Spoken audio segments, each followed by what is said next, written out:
ఠాక్రే సోదరులు చేతులు కలిపారు. 2 దశాబ్దాల తరువాత ఒకే వేదికపై కనిపించారు. కలిసి ఎన్నికల్లో పోటీ చేయాలని నిర్ణయించుకున్నారు.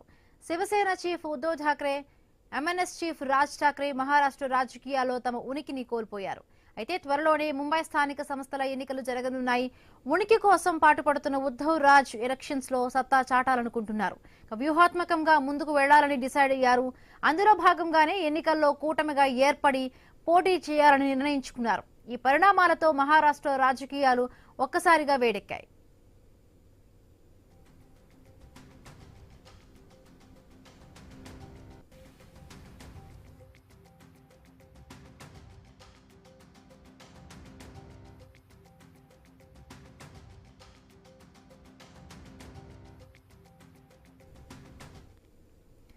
ముంబై రాజకీయాలు అనగానే ముందుగానే ఠాక్రే కుటుంబం గుర్తుకు వస్తుంది.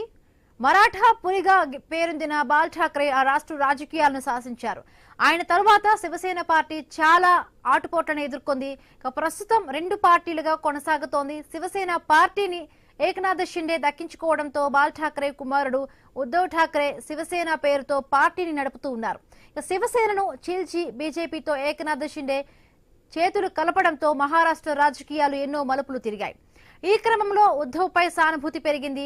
2 దశాబ్దాల వైరాన్ని వీడి రాజ్ ఠాక్రే తన సోదరుడు చెంతకు వచ్చారు. కష్టకాలంలో సోదరుడికి అండగా నిలిచారు. జనవరి 15న ముంబై సహా 29 కార్పొరేషన్లకు ఎన్నికలు జరగనున్నాయి. ఈ ఎన్నికల్లో కలిసికట్టుగా బరిలోకి దిగాలని ఠాక్రే సోదరుడు నిర్ణయించారు.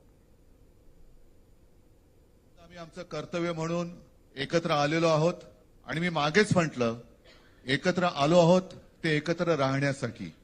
यापुढे मुंबईवरती आणि महाराष्ट्रावरती कोणी वाकड्या नजरेने किंवा त्यांच्या कपटी कारस्थानाने महाराष्ट्राला मुंबईपासून किंवा मुंबईला महाराष्ट्रापासून मराठी माणसापासून तोडण्याचा प्रयत्न करेल त्याचा राजकारणात खात्मा केल्याशिवाय राहणार नाही. शपथ घेऊन आम्ही मैदानात उतरलेलो आहोत.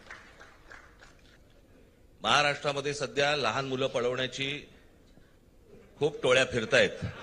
त्याच्यामध्ये 2 टोळ्या अजून जास्ती ऍड झालेल्या आहेत.